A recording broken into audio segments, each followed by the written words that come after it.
You have exactly 60 seconds to explain why you think I don't belong in my own house, the woman standing on my front porch said before I could even finish unlocking the solid walnut door behind me. The smell of fresh coffee still lingered in the cool morning air, mixing with the faint scent of salt drifting up from the private shoreline below the terrace. I stood there wearing jeans, an old gray sweater, and house slippers, blinking at three strangers carrying clipboards with the confidence of people who believe they own the neighborhood. One of them pointed toward the limestone mansion behind me, as if I had somehow wandered into someone else's life. Residents have reported suspicious activity, she continued, her perfectly rehearsed smile never reaching her eyes.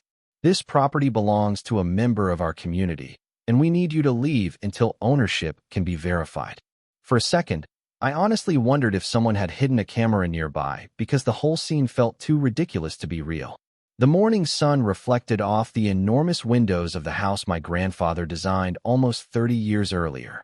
Every inch of the place carried my family's fingerprints. The cedar beams had been milled from trees harvested on the estate. The stone fireplace had been laid one block at a time by craftsmen my father personally hired. Even the wrought iron gates at the entrance still carried our family crest.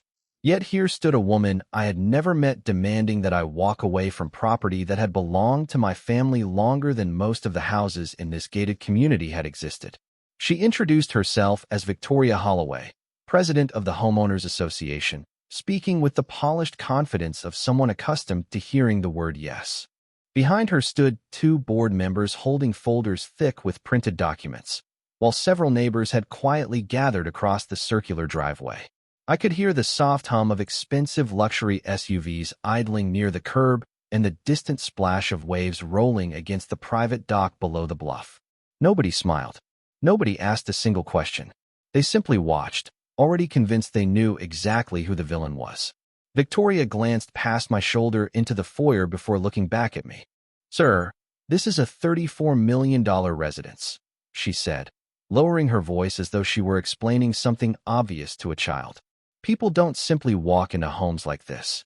I looked over my shoulder for a brief moment, taking in the marble staircase, the paintings my mother had collected over 4 decades, and the bronze sculpture that had greeted me every morning since I was 12 years old. Then I looked back at Victoria and almost laughed. She had absolutely no idea where she was standing. More importantly, she had absolutely no idea who had just opened that front door. Instead of arguing, I quietly reached into my pocket, pressed a single button on my phone to save the security camera recording, and smiled. Sometimes the fastest way to win isn't speaking first. Sometimes the smartest thing you can do is let someone keep talking until they unknowingly build the entire case against themselves. I did not buy the estate because I wanted attention. If anything, I bought it back because I wanted the exact opposite. After spending almost 15 years building a commercial architecture firm that specialized in restoring historic American landmarks, I had reached the point where success felt strangely loud. Every airport looked the same. Every luxury hotel blended into the next. Every boardroom smelled like polished wood, expensive coffee, and people pretending they had everything under control. Coming home was supposed to be different. This estate had never been just another expensive address. Long before real estate magazines started calling this stretch of coastline the most exclusive neighborhood in the county, my grandfather had seen nothing more than rolling hills, weathered oak trees, and a breathtaking view of the water that seemed to stretch forever. He bought nearly 40 acres when most people thought he was wasting his savings on empty land. My father grew up here. So did I. I learned how to ride a bicycle on the long stone driveway. I caught my first fish from the private dock below the bluff. Every Thanksgiving, the smell of smoked turkey drifted across the backyard while my grandmother insisted everyone eat another slice of pie, whether they were hungry or not. Those memories carried more value than any appraisal ever could. The mansion standing behind me today looked extraordinary, but underneath the imported limestone, handcrafted windows, and copper roof was simply the place my family called home. The newspapers loved talking about its estimated $34 million market value, but none of those articles mentioned the tiny initials my father carved beneath the old boathouse railing or the faded pencil marks inside the pantry where my mother measured my height every birthday. You cannot assign a price to that. When both of my parents passed away within 3 years of each other, I placed the property inside a family trust while I finished several international restoration projects. Professional caretakers maintained everything exactly as my parents had left it. The landscaping crews came every Thursday morning. The security company inspected the gates twice each week. Every tax bill, insurance payment, and utility account remained current without a single missed deadline. Nothing about the estate had ever been abandoned. Nothing had been forgotten. 2 weeks before returning permanently, I notified the management company that I would be moving back myself. My furniture was already inside. My vehicles had been delivered. Even the wine cellar had been restocked with bottles my father used to collect. As far as I knew, this would be the beginning of a quieter chapter of my life. That illusion lasted less than 24 hours. Standing on my front porch while Victoria Holloway questioned my presence, I noticed something that bothered me far more than her confidence. She never once asked my name. She never asked whether I lived there. She never asked if there had been some misunderstanding. Instead, she behaved as though the conclusion had already been reached before she knocked on my door. That was when I realized this was never about verifying ownership. Someone had already decided the story they wanted the neighborhood to believe, and I had just walked into the opening scene. Victoria folded her clipboard against her arm and took one slow step forward as though she had already won an argument that had never actually taken place. The faint click of expensive heels echoed across the stone porch while a light breeze stirred the American flag hanging beside the front entrance. I could hear birds somewhere beyond the oak trees, but they were almost drowned out by the quiet whispers gathering near the driveway. More neighbors had arrived. Some held coffee mugs. Others stood with their phones in hand, pretending they were simply enjoying the morning. Nobody interrupted. They were waiting for the ending they believed was already written. Victoria cleared her throat with practiced confidence. "We have been informed that the rightful owner has not occupied this residence for years," she said, carefully emphasizing every word. "This community takes property security very seriously." I nodded politely without offering an explanation. Silence has a way of making people reveal far more than questions ever do. One of the board members opened a thick folder and removed several printed photographs. They were pictures of my own house taken from different angles over the past few months. Another page showed delivery trucks arriving while contractors unloaded furniture only a week earlier. "As you can see," he announced for everyone listening, "someone has recently moved into the residence without notifying the association." That almost made me smile.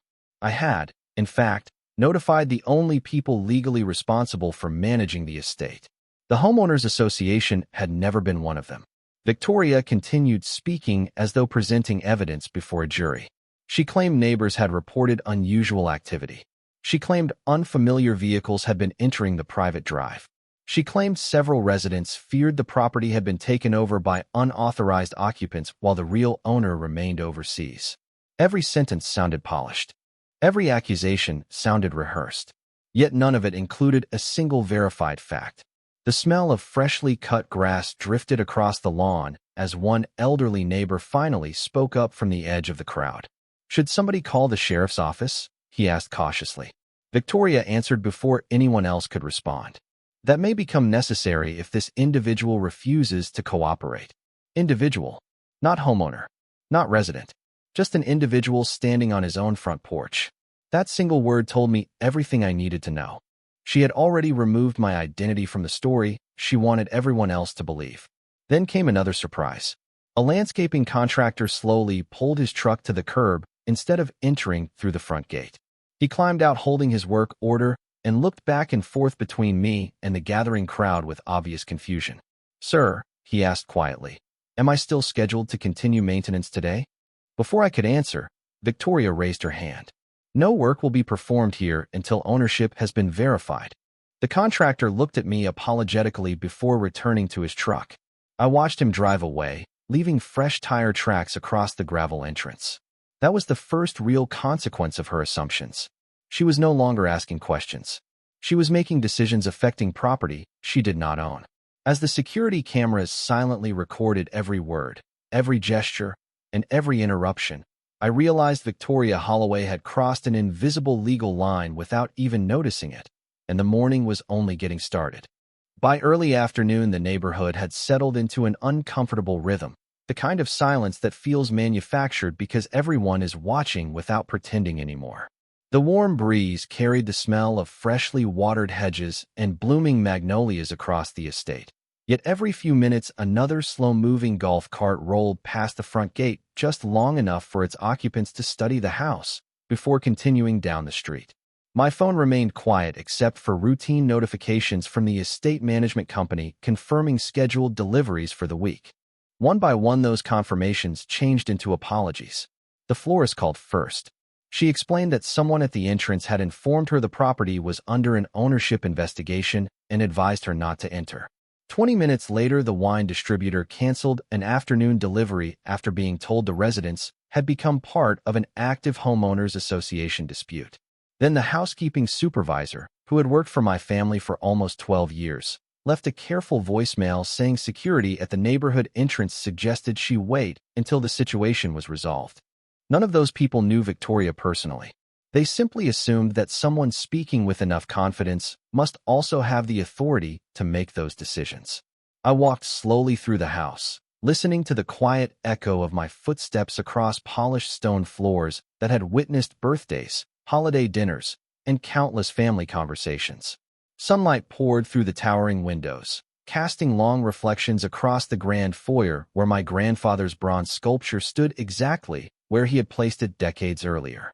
Everything inside felt steady and familiar, while everything outside was becoming increasingly strange. When I stepped onto the rear terrace overlooking the water, I noticed another unexpected detail.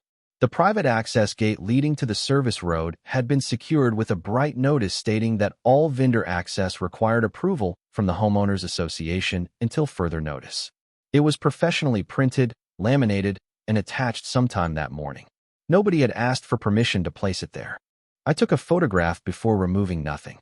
Evidence has far more value when it remains exactly as it was found. A few minutes later, my estate manager, Daniel Harper, finally reached me by telephone.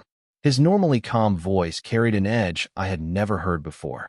He explained that someone claiming to represent the association had contacted several local contractors, warning them not to perform work at the residence because the legal status of the property was allegedly uncertain. Daniel had already reassured every vendor that the information was false, but the damage had been done. Fear spreads much faster than facts. As the afternoon shadows stretched across the lawn, I noticed Victoria once again standing near the entrance with two board members speaking confidently to another small group of neighbors. She gestured toward my house several times while occasionally pointing at printed papers clipped neatly beneath her arm. I could not hear the conversation from where I stood, but I did not need to. Rumors have their own body language. Every confident nod, every raised eyebrow, every sympathetic expression told the same story. They believed they were protecting their community from an outsider. The irony was almost unbelievable. I was standing on land my family had cared for longer than most of them had lived in the county. Yet by sunset an entire neighborhood had begun treating me like a temporary visitor. Victoria still believed she was controlling the narrative. She had no idea she was carefully documenting every step of a case that was becoming much larger than a disagreement between neighbors. The next morning arrived with the quiet confidence only waterfront mornings seem to have. A thin layer of fog hovered above the water while the first rays of sunlight painted the limestone walls in soft shades of gold. I stood on the balcony with a mug of black coffee warming my hands, listening to the distant cry of gulls and the steady rhythm of waves brushing against the dock below. If someone had walked past without knowing what had unfolded the day before, they would have thought the estate was the most peaceful place in the county. That illusion disappeared the moment my telephone rang. Daniel called before 7 o'clock to tell me 3 additional contractors had refused to enter the property after receiving warnings from the Homeowners Association. The irrigation inspection had been postponed. The pool maintenance company had canceled.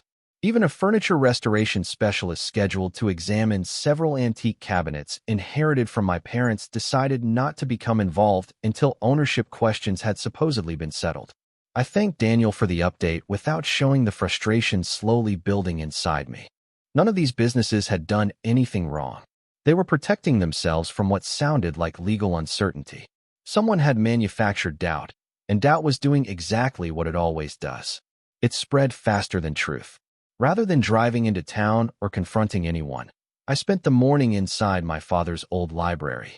The room still carried the faint scent of leather-bound books, cedar shelves, and the pipe tobacco he had given up years before his passing. I opened the fireproof document cabinet exactly where he always kept it and began organizing every record connected to the estate.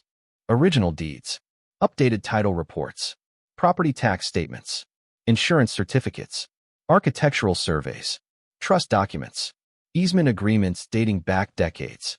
Every page told the same story with remarkable consistency. Ownership had never been interrupted. Every transfer had been properly recorded. Every signature had been notarized. Every obligation had been fulfilled. By noon, my dining table looked less like a place for family dinners and more like the office of a meticulous real estate attorney. I scanned every document into encrypted digital files while creating multiple backups stored in separate locations. Then I reviewed the security footage from the previous day, watching Victoria carefully. It was fascinating what confidence causes people to overlook. She had introduced herself as the president of the Homeowners Association. She had instructed contractors to stop working. She had represented the ownership status of private property as uncertain. She had directed vendors away from the estate. Most importantly, she had done all of it on camera without verifying a single fact. Every statement carried a precise timestamp. Every conversation had crystal clear audio. The house itself had quietly documented everything while I simply listened. Late that afternoon, another certified envelope appeared at the front gate. Inside was an official-looking notice requesting that I attend an emergency compliance meeting scheduled for the following evening to address unresolved occupancy concerns. I read every page twice before placing it neatly beside the growing stack of evidence. Not once did the letter acknowledge my name. It referred only to an unidentified occupant residing within the property. I leaned back in my chair and looked through the library window toward the long driveway, where generations of my family had returned home without question. The irony almost made me laugh. They still believed they were investigating me. In reality, every decision they made was quietly answering questions I had not even needed to ask yet. The following evening, the neighborhood clubhouse looked more like the lobby of an expensive country club than the place where routine homeowners' meetings were usually held. The scent of polished wood and freshly brewed coffee filled the room, while quiet conversations bounced beneath the high ceiling. Framed photographs of neighborhood events lined the walls, celebrating years of carefully maintained landscaping and holiday decorations. As I walked through the front entrance carrying nothing more than a slim leather portfolio, dozens of conversations faded into silence. I recognized several of the faces from the previous morning. They recognized me as the man they believed did not belong. Victoria stood near the front table arranging stacks of printed documents with the calm confidence of someone expecting another routine victory. She greeted everyone by name except me. Instead, she motioned toward an empty chair near the back of the room. "Please remain seated until your occupancy status has been addressed," she announced. Occupancy status. Even now, she refused to acknowledge the possibility that she had made a mistake. I quietly took the seat without objection.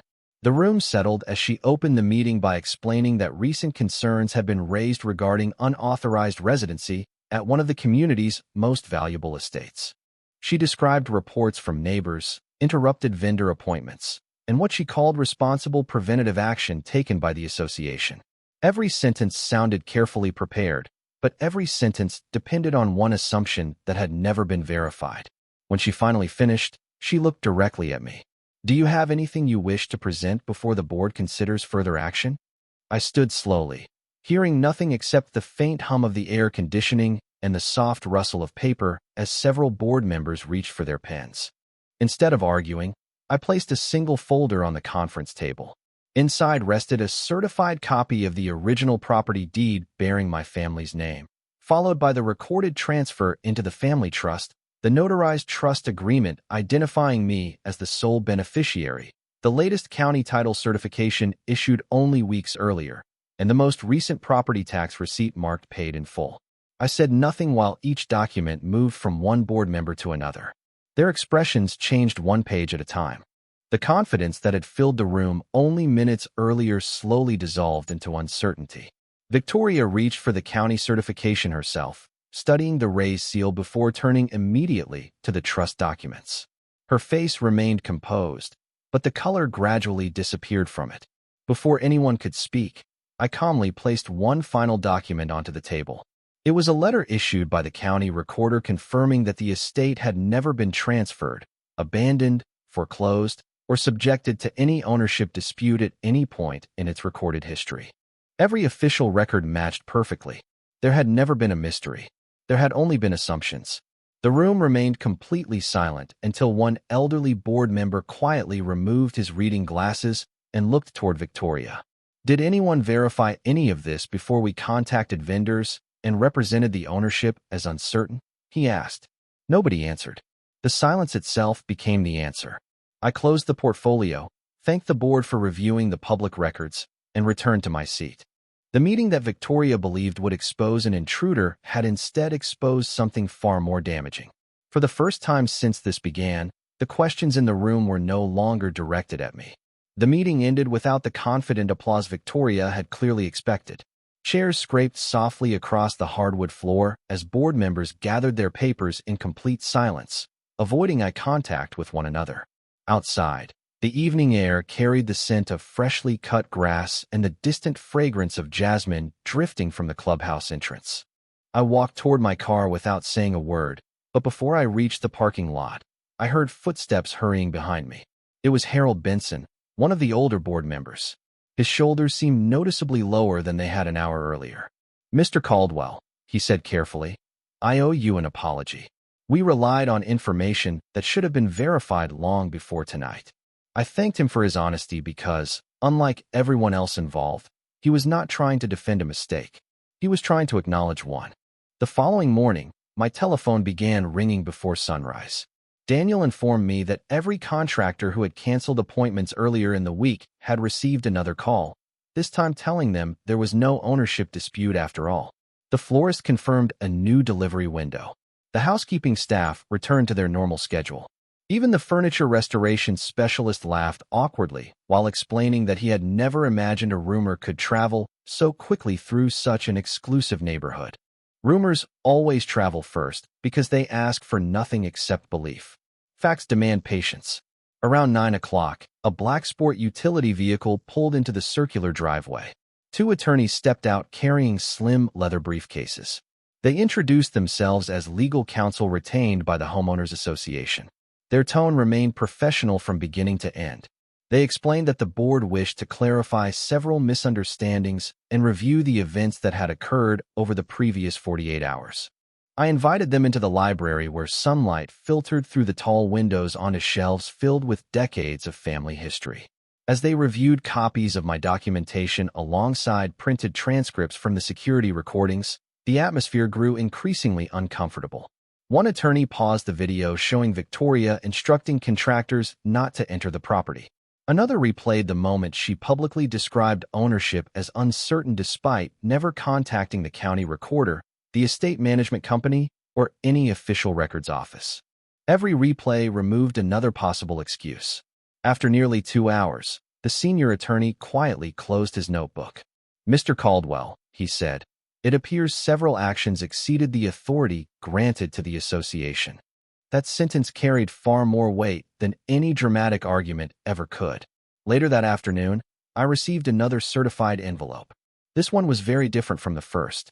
Instead of questioning my presence, it confirmed that all previous notices concerning occupancy had been withdrawn effective immediately. Every vendor restriction had been rescinded.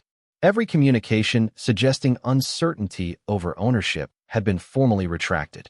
I placed the letter beside the original notice on my desk.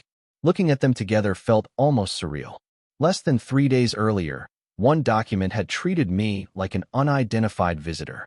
Now another acknowledged exactly what public records had proven all along. Yet something told me the story was far from over. Correcting paperwork was easy. Explaining how an entire neighborhood had been persuaded to believe a false narrative without verifying a single fact would be much harder, and that conversation was only beginning. 3 days later, the clubhouse filled again, but this time the atmosphere felt completely different. There were no whispered assumptions waiting for me when I walked through the entrance. Instead, conversations stopped because people were unsure where to look. The rich aroma of fresh coffee still drifted through the room, and the polished hardwood floors reflected the warm evening light pouring through the tall windows, yet the confidence that had defined the previous meeting had quietly disappeared. Every chair was occupied. Several residents stood along the walls holding copies of the board agenda that had been distributed only hours earlier. The first item was printed in bold letters. Review of board conduct and administrative procedures. Victoria entered carrying the same leather folder she had held throughout the week, but the difference was impossible to miss. She no longer walked with the certainty of someone directing the room. She walked like someone waiting to hear a decision she could no longer control. Harold Benson opened the meeting instead of Victoria. His voice remained calm, but every word carried unusual weight. He summarized the timeline one event at a time. Vendor interference. Public statements regarding ownership. Failure to verify county records. Distribution of inaccurate information. Every point was supported by documents already reviewed by the association's legal counsel. Nobody interrupted him. There was nothing left to argue about because every fact had already been confirmed. When the attorney retained by the association stood to speak, the room became completely silent. He explained that homeowners associations possess limited authority created by governing documents, not unlimited authority created by personal belief. He carefully stated that assumptions can never replace verified public records, especially when decisions affect another person's property rights or reputation. His presentation lasted less than 20 minutes, but by the end of it the room felt noticeably smaller. Several homeowners who had watched the confrontation outside my estate quietly admitted they had accepted the original story without asking a single question. One neighbor even apologized for repeating rumors that she now realized had no factual foundation. Listening to those admissions reminded me how easily confidence can disguise itself as truth. Eventually, Harold looked toward Victoria and asked whether she wished to respond. She stood slowly, glanced around the room, and admitted that she had relied on neighborhood reports instead of independently verifying ownership through official channels. She acknowledged that stopping contractors and communicating uncertainty about the property had been mistakes. It was not a dramatic confession. It was simply an honest recognition that assumptions had been allowed to become decisions.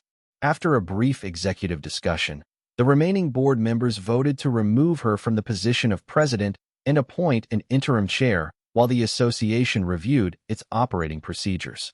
The vote was quiet. No cheering, no celebration, just the soft sound of paper ballots being collected and counted. As residents slowly left the clubhouse, several stopped to introduce themselves properly for the very first time. They asked about the history of the estate, my grandfather's original design, and the restoration work that had brought me back home. Those conversations felt far more valuable than any apology written on official letterhead. Walking outside into the cool evening air, I realized the biggest victory had never been proving that I owned my home. That had always been true. The real victory was watching facts replace assumptions before another innocent person found themselves standing on their own front porch trying to prove they belonged there. A week later, the estate finally sounded the way I remembered it. The gentle splash of water against the dock drifted through the open windows before sunrise.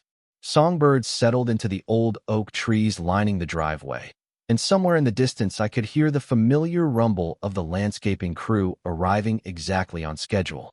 For the first time since returning home, every delivery truck passed through the front gate without hesitation. Every contractor waved as they pulled into the circular drive. Nobody questioned why I was there anymore. They simply greeted me the way neighbors should have from the beginning. I spent that morning walking slowly through the property with a cup of coffee in my hand, stopping beside the stone wall my grandfather built with local craftsmen nearly 3 decades earlier. Running my hand across the weathered limestone, I could still feel the tiny imperfections that made every block unique. My father used to tell me that a well-built home remembers every generation that cares for it. Standing there in the quiet morning light, I finally understood what he meant. This place had witnessed celebrations, difficult conversations, family milestones, and moments of complete silence. It had outlasted market cycles, changing neighborhoods, and now one very expensive misunderstanding. A few days after the board meeting, Harold visited the estate carrying an old photograph someone had discovered in the association archives. It showed the neighborhood before nearly every modern home had been built. My family's house stood alone on the hillside overlooking open fields, years before the Homeowners Association even existed. We both smiled as we studied the faded picture. History has a remarkable way of answering questions that pride sometimes refuses to ask. Before leaving, Harold told me the association had adopted new procedures requiring independent verification through public records before any future action involving property ownership or occupancy could even be discussed. Vendors would no longer receive unofficial instructions. Homeowners would have direct opportunities to respond before assumptions became official decisions. It was a simple policy change, but sometimes small rules prevent very large mistakes. Later that afternoon, I found myself standing once again at the same front door where everything had begun. The security camera above the entrance quietly continued recording as it always had. I replayed the footage from that first morning one last time before archiving it with the rest of the estate records. The images looked different now. I no longer saw an argument between neighbors. I saw a reminder that confidence without verification can mislead an entire community. I also saw something else. Remaining calm had never been weakness. It had been the strongest decision I made. If I had answered anger with anger, the truth might have become lost beneath emotion.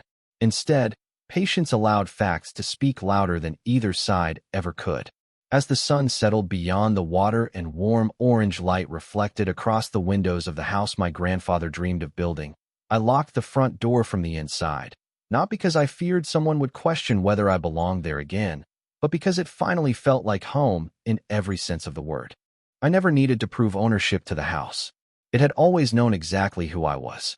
Sometimes justice does not arrive with raised voices, dramatic speeches, or courtroom victories. Sometimes justice is much quieter.